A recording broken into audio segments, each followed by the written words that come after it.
Hello students, good evening.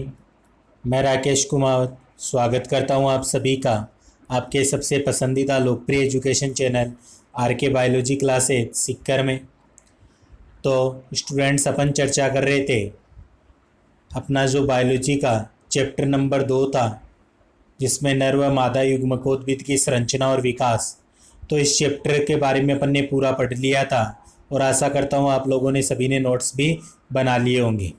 तो notes के बारे में बात चल रही है तो मैं वीडियो के माध्यम से ही कहना चाहूँगा कि अपना जो ग्रुप है उसमें आप सभी के नोट्स उपलब्ध नहीं हो रहे, सभी नोट्स बनाकर अपनी इमेज नहीं भेज रहे हैं। तो इसका मतलब ये निकलता है कि आप पढ़ाई के प्रति सचेत नहीं है। तो आप लोगों को यही कहना चाहूँगा कि साथ साथ में नोट्स बनाते रहिए, आपके फ़ायदा होगा।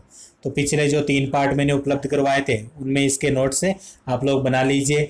अगर आपने अभी वह पार्ट नहीं देखे हैं तो इस वीडियो के में डिस्क्रिप्शन लिंक पर जाकर आप उन्हें देख सकते हो, या अपने वीडियो की जो चैनल का प्लेलिस्ट है उसमें भी आप इन्हें जाकर देख सकते हो। आज के पार्ट में अपन चर्चा करेंगे इस पार्ट के जो लास्ट में जो क्वेश्चन आंसर दे रखे हैं उनके बारे में अपन चर्चा करने वाले हैं। तो देखिए, वीडियो को लाइक कर दीजिए और जो चैनल पर पहली बार आए उसे क्या करना है, चैनल को सब्सक्राइब ज़रूर करना है। तो देखिए, अपने जो क्वेश्चन दिए हुए हैं उनके बारे में अपन थोड़ी सी चर्चा करते हैं। तो सबसे पहले जो अपने पाठ के पीछे क्वेश्चन दे रखे हैं बहुवैकल्पिक क्वेश्चन, उनके बारे में अपन चर्चा करते हैं। अगर आपने पाठ बहुत ही अच्छे प्रकार से पढ़ा है तो आपको आशा करता हूँ सारे क्वेश्चन आते होंगे। देखिए, परागकोश के सबसे भीतरी स्तर टेपिटम का क्या कार्य होता है? स्फुटन, सुरक्षा, पोषण या यांत्रिक सहारा प्रदान करना। तो परागकोश का जो सबसे भीतरी भाग होता है जिसे अपन टेपिटम कहते हैं, उसका मुख्य कार्य होता है पोषण का। यानी कि यह क्या करता है, जो बनने वाले जो परागकण होते हैं, परागकोश के अंदर जो परागकण बनते हैं उनको क्या करता है, पोषण प्रदान करने का कार्य करता है। तो सी ऑप्शन इसका सही होगा सर। अगला क्वेश्चन दे रखा अपने, यूबिस काय बनती है? तो बाह्य त्वचा, अंतःस्थिशियम, टेपिटम और अध्यावरण में। तो यूबिस काय जो बनती है वह अपन देखते हैं मुख्य रूप से इसका निर्माण होता है टेपिटम भाग के अंदर होता है। इसका ऑप्शन भी सही होगा। थर्ड क्वेश्चन देखिए, काफ़ी सोचने वाला क्वेश्चन है और दिमागी क्वेश्चन है कि 100 परागकण उत्पन्न करने के लिए कितने अर्धसूत्री विभाजन परागकोश में आवश्यक होंगे? 100, 75, 50 या 25?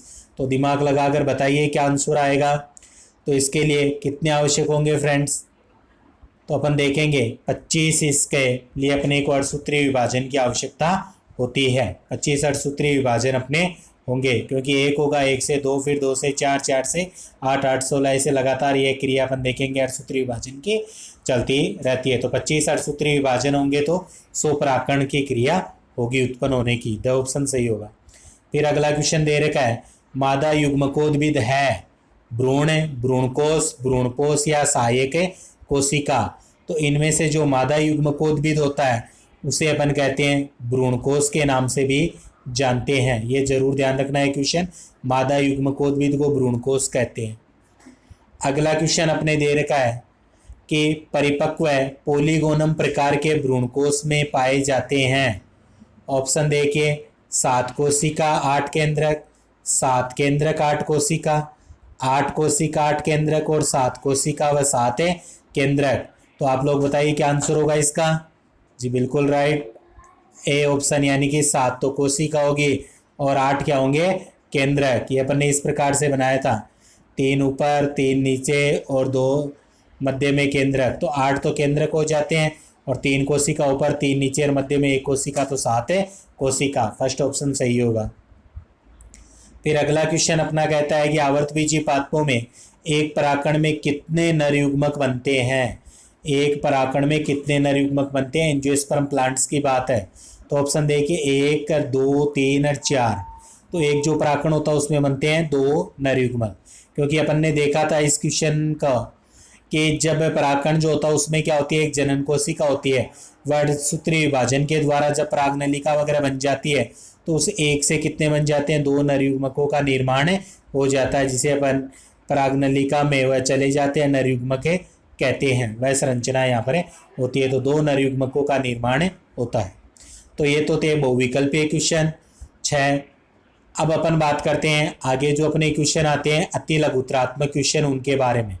तो अति लघुतरात्मक क्वेश्चन का फर्स्ट क्वेश्चन देखिए, टेपिटम कितने प्रकार की होती है, नाम बताइए। तो टेपिटम मुख्य है 2 प्रकार की, एक तो होती है आपकी अमीबीय टेपिटम और दूसरी क्या होती है, ग्रंथिल या स्त्रावी टेपिटम में होती है। अगला क्वेश्चन क्या दे रखा अपने को, पोलन कीट क्या होती है। तो पोलन कीट अपने को पता है परागकण के चारों तरफ पाई जाने वाली कीट होती है। तो आंसर देखिए, अनेक कीट परागित पुष्पों के परागकणों की सतह पर एक तेलीय परत पाई जाती है, जिसे अपन क्या कहते हैं, पोलन कीट के नाम से जानते हैं। अगला क्वेश्चन देखिए थर्ड, पराग नलिका परागकण के किस स्थल से बाहर निकलती है। तो आंसर होगा पराग नलिका परागकण का जो जनन छिद्र होता है उससे बाहर निकलती है। अपन ने देखा जो परागकण होता है उसमें इस प्रकार से अगर अपन संरचना देखते हैं तो मुख्य रूप से 1 और 2 और 3 क्या पाए जाते हैं, जनन छिद्र पाए जाते हैं, उनसे पराग नलिका जो होती है बाहर निकलती है। अगला क्वेश्चन दे रखा, अंड समुच्चय क्या होता है। तो भ्रूणकोश में बीजांड द्वारीय जो भाग होता है उसकी ओर 3 कोशिकाओं का एक समूह पाया जाता है। अपन देखते हैं बीजांड द्वार भाग जो इस प्रकार से, तो ये 3 कोशिकाओं का समूह था। ऊपर वाली को तो कह रहे थे अंड कोशिका, नीचे वाली 2 क्या थी, सहायक कोशिका, और इन्हें ही संयुक्त रूप से अपन क्या कहते हैं, अंड समुच्चय के नाम से जानते हैं या अंड उपकरण भी कहते हैं। अगला क्वेश्चन अपने, द्वितीय केंद्रक कैसे बनता है। तो द्वितीय केंद्रक देखिए भ्रूणकोश, सॉरी हम इस प्रिंट में ध्रुव लिखा हुआ है, भ्रूणकोश है। तो भ्रूणकोश में दोनों ध्रुवों से एक एक केंद्रक जो होते हैं वह निषेचन से पहले आपस में संलयित होकर केंद्रक में आकर आपस में संयुग्मन करके द्वितीय केंद्रक का निर्माण कर लेते हैं। फिर अगला क्वेश्चन देखिए, नागफनी में किस प्रकार का बीजांड पाया जाता है। तो नागफनी में होता है कुंडलित सिरसिनोट्रोपस ओव्यूल उपस्थित होता है, कुंडलित बीजांड। फिर आगे अपन बात करते हैं जो लघुतरात्मक क्वेश्चन है उनकी। तो लघुतरात्मक क्वेश्चन फर्स्ट दे रखा है, टेपिटम के कार्य लिखिए। तो टेपिटम के प्रमुख कार्य देखिए क्या क्या होते हैं। फर्स्ट कार्य देखिए, यह वृद्धिशील बीजाणुजन कोशिकाओं, बीजाणु मृत कोशिकाओं तथा वृद्धिशील सूक्ष्म बीजाणुओं को पोषण उपलब्ध कराने का कार्य करती है।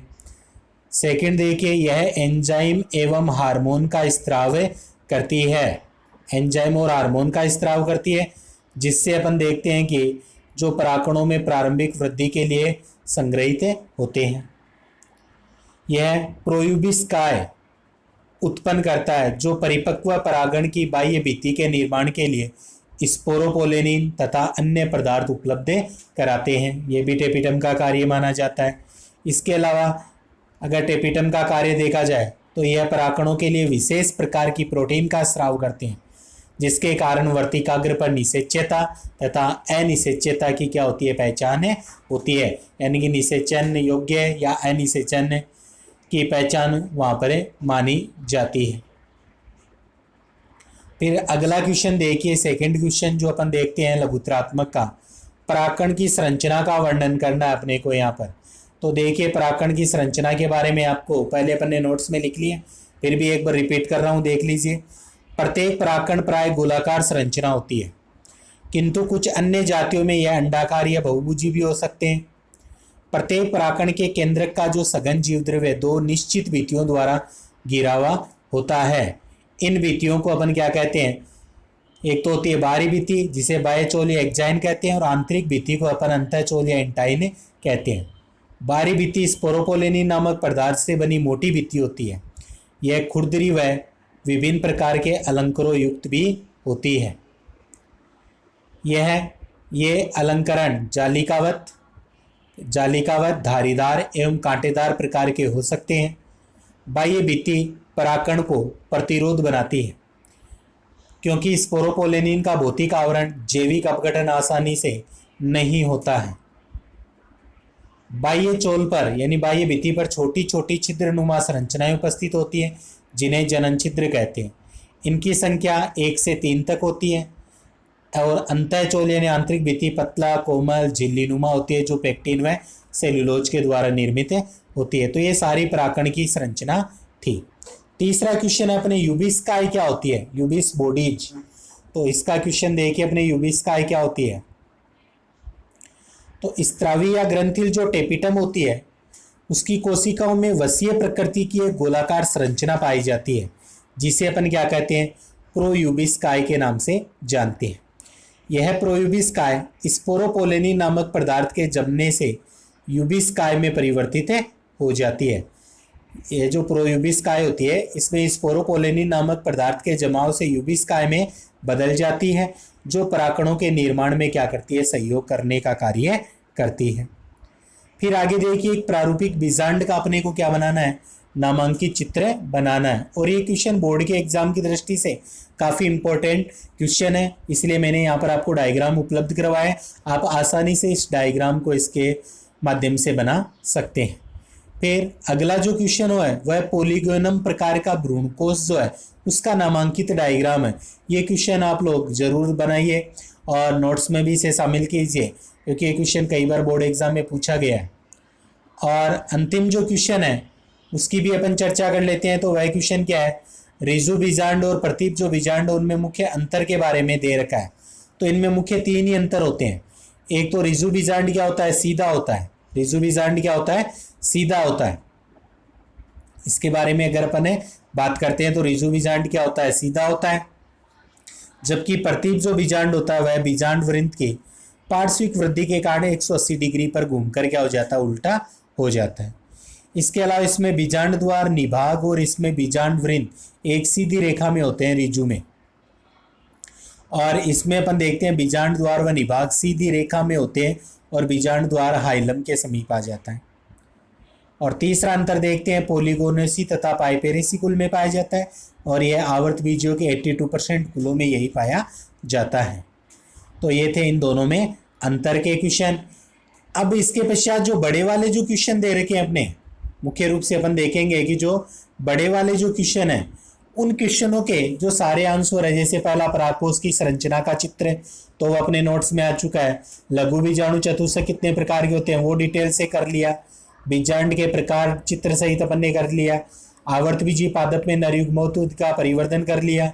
आवर्त बीजी पादपों में भ्रूणकोश का परिवर्तन भी चित्र सहित कर लिया। तो बड़े क्वेश्चन में यहाँ पर अपलोड नहीं कर रहा हूँ, अपने नोट्स में शामिल हो चुके हैं। और जो छोटे वाले जो क्वेश्चन मैंने जितने वीडियो बनाए उन सभी को आपको नोट्स में शामिल करना है और अच्छे प्रकार से तैयार करना है। दूसरी बात ये कह रहा था मैं कि आपके 2 लेसन कंप्लीट हो चुके हैं, तो मैं चाहता हूँ कि जो फर्स्ट लेसन है उसका आपका एक छोटा सा टेस्ट रख लिया जाए। अगर आप लोग टेस्ट के लिए एग्री हो तो वीडियो देखकर अपने ग्रुप में मेरे को ज़रूर बताइए कि सर हमारा टेस्ट ले लीजिए, तो मैं इसके प्रति आपके लिए पेपर वगैरह तैयार कर सकूं। अगर आप लोग इसके उत्सुक हो तो टेस्ट के बारे में मुझे ज़रूर सूचना दीजिए।